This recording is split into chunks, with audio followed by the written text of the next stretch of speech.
안녕하십니까, 수레카의 양경만입니다. 오늘은 X4 차량이 입고가 됐는데 20만 킬로 가까이 된 차량을 소모품 관련해 가지고 의뢰를 하셔가지고 차량이 입고가 되었습니다. 중점적으로 오늘 하고 싶은 이야기는 미션 오일입니다. 이렇게 브레이크 오일, 트랜스퍼 케이스 오일, 미션 오일, 그 다음에 앞패드, 뒷패드 이런 식으로 작업을 진행을 하는데, 미션 오일을 무교환이라고 얘기를 하는데, 한번 영상을 같이 보시면서 진짜 이게 무교환이 맞는 건지 안 맞는 건지 한번 같이 보시면서 한번 판단은 이 유튜브를 보고 계시는 구독자님들이 한번 판단을 해보셨으면 좋겠어요.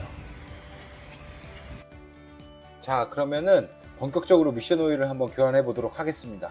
오일을 드레인을 하고, 대부분 이렇게 오일을 드레인을 하고 나면은 대부분 빠지는 오일 용량이 한 4리터 정도 돼요. 오일이 굉장히 지저분한 오일들이 많이 나오죠. 예. 근데 그게 사실은 미션 오일 내부에 있는 모든 그 총 들어가는 오일 양이 한 8리터에서 8.5리터 이 정도 사이가 되거든요. 근데 드레인이 된다는 것 자체가 지금 4리터 밖에 안 빠졌다는 얘기는 안에 나머지 5리터 가까이 미션 오일이 남아있다는 거예요. 자, 요거 같은 경우에는 방금 전에 슬리브라고 해서 커넥터에 연결되는 부분이고, 자, 그러면 이제 오일팬을 탈거를 했으니까 한번 오일팬에 있는, 여기에서 이 오일 색깔도 오일 색깔이지만 가장 중요한 게 그 오일팬 내부에 있는 자석이 있는데 그 자색을 한번 볼게요. 그 자석에 있는 부분들을 보시면 이렇게 많은 오염 물질들이 나와요. 그 미션이라는 것 자체가 내부의 클러치에서 종이를 압축해 놓은 거기 때문에 그게 비벼지면서 나오는 그런 이물질들이 굉장히 많이 나와요. 그래서 그게 저렇게 자석에 다 붙어 있는 거고, 그런 걸로 인해서 그 밸브 바디 내부에 있는, 아니면은 미션의 피스톤에 들어가는 유압 라인을 막아서 정상적인 그런 그 상태가 되지 못하고 슬립이 일어난다든지 아니면 변속 충격이 일어난다든지 이런 상황에 그런 문제점들이 생깁니다. 그래서 저희들이 이제 준비한 미션 오일 팬 같은 경우에는 그 OEM으로 나온 ZF 거를 8단 ZF 미션 오일 팬을 준비를 했고요. 자, 여기서 이제 한 번 더 탈거를 할 거예요. 밸브 바디라는 부분입니다. 어떻게 보면은 유압 밸브의 그 두뇌라고 할 수가 있죠. 클러치 단에 들어가는 여러 가지의 그 클러치들이 A, B, C, D, E 이렇게 들어가는데, 그 밸브를 피스톤을 조종을 해주는 유압 시스템의 수뇌부라고 볼 수 있어요. 근데 이것을 탈거를 하면 몇 리터가 더 빠지냐면 3리터가 더 빠지게 됩니다. 드레인만 해서 4리터가 빠지고, 그 다음에 밸브 바디를 탈거를 해서 3리터가 더 빠지면 한 7리터 가까이가 빠지는 거죠. 최대한 내부에 있는 거를 빼는 게 굉장히 중요해요. 그리고 이렇게 밸브 바디를 저희 파츠 클리너로 이렇게 청소를 하고 나면 이것만으로도 클리닝을 잘 한 상태로 다시 올려서 차량을 타보면 그냥 드레인 한 거보다는 훨씬 더 좋은 변속 질감이 나타날 수가 있어요. 미션에 붙어있는 나머지 이물질들도 제거를 한번 진행해 볼게요. 엔진 오일을 교환을 한다, 그리고 또 엔진 오일을 교환을 한다. 근데 어떠한 목적을 가지고 내가 어떤 식으로 내부의 구조를 어떻게 생각을 하고 내가 그 작업을 하는지에 따라서 단순히 미션 오일을 교환하는 것과 어떤 생각을 가지고 미션 오일을 교환하는 데 있어서는 분명한 차이가 있다고 생각이 들어요. 자, 최대한 안쪽에 있는 오일을 다 깨끗하게 청소를 하고, 그 다음에 이제 밸브 바디를 조립을 합니다. 이제 톱프렌치로 균일하게 조이는 게 중요해요. 왜 그러냐면은 밸브 바디랑 미션의 이런 하우징에 이제 붙을 때 그 사이에 오링이 들어가는데, 그런 게 삐뚤게 들어가게 되면은 그쪽으로 유압이 셀 수도 있기 때문에 정확하게 조립을 하게 되고요. 안쪽에 있는 한 8리터에서 8.5리터가 있는 거를 다 뺄 수가 없어요. 사실은 내부에 있는 오일을 최대한 빼서 100% 신유를 집어넣는 게 어떻게 보면은 가장 중요한 일이라고 보시면 돼요.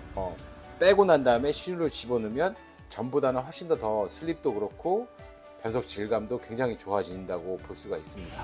이 슬리브 같은 경우에는 이쪽에서 뭐 자주 새는 건 아닌데 그래도 간혹 이렇게 새는 경우가 있어요. 이 작업을 하실 때 그렇게 큰 비용은 아니거든요. 한 3만 원 정도 물건값 되는 그런 부품이기는 한데 이런 것도 같이 한번 교환을 해주시면 다음 미션 오일 교환할 때가 뭐 7만에서 10만이니까 굳이 건들 필요가 없게끔 그렇게 작업이 되는 거니까 저 부분도 좀 생각을 하셨다가 같이 교환을 추천해 드리겠습니다. 구독과 좋아요는 사랑입니다. 그 다음에 이제 중요한 것들 같은 경우에는 이제 오일의 선택. 오일의 종류가 한 3가지 정도라고 크게 볼 수 있을 것 같아요. 첫 번째, 제작사에서 만든 정품 오일. 두 번째, ZF에서 나오는 라이프 가드 그런 오일. 세 번째, 범용 오일이긴 하지만 뭐 발보림, 모빌 여러 가지가 나오지만 그 미션에 충족이 될 수 있는 그런 오일, 이렇게 총 3가지라고 보실 수가 있을 것 같아요. 근데 개인적으로 제가 이 3가지를 다 넣어봤지만 고객님들이 뭐 크게 느낄 수 있는 그런 부분들은 없었던 것 같아요. 제 판단에는 제작사에서 만든 오일이 그 미션에 맞게끔 처음에 개발돼서 나온 거기 때문에 아무래도 뭐 조금이라도 몇 %라도 더 좋은 거는 사실 맞기는 하지만 고객님이 원하시는 금액대의 오일을 선택하셔서 하시면 좋을 것 같습니다. 그리고 이제 남은 거는 다 오일 레벨을 어떻게 하는 게 가장 중요한가. 오일이 너무 많이 들어가면은 미션 오일이라는 것 자체가 오일이 너무 많이 들어가 버리면 내부에서 유압을 전달해 주는 역할을 하는데 저항도 되기 때문에 오일이 많이 들어가면은 약간 좀 둔탁한 느낌이 들 수도 있어요. 그리고 너무 적으면 반대로 오일이 정확하게 순환이 안 되다 보니까 미션 충격이라든지 슬립이라든지 이런 것들이 나올 수가 있어요. 적정한 온도, 미션 오일 온도를 40도 부분에서 시동을 걸고 각 단에 유압이 정확하게 다 채워져 있는 상태에서 40도 부근에서 오일이 떨어졌을 때 마무리를 하는 게 가장 정확한 오일 레벨의 적정한 양을 넣는 방법이라고 할 수 있겠습니다. 이렇게 총 한 3가지로 구분을 해서 미션 오일을 교환하는 방법에 대해서 말씀을 드렸는데요. 첫 번째, 들어가는 있는 오일을 최대한 많이 배출하기.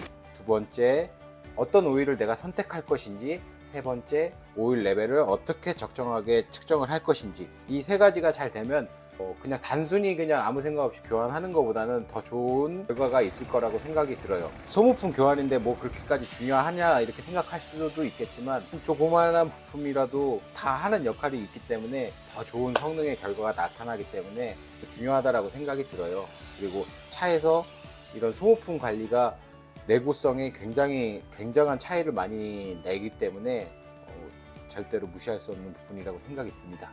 일단은 오늘은 흔히들 다 알고 있는 그런 미션 오일에 대해서 얘기를 했는데 좀 식상하다라고 생각하실 수도 있겠지만 오일 관리를 너무 쉽게 생각하지 마시고 적정한 시기에 잘 교환하셔서 문제없는 차를 즐겁게 타셨으면 좋겠습니다. 이렇게 마무리하고요.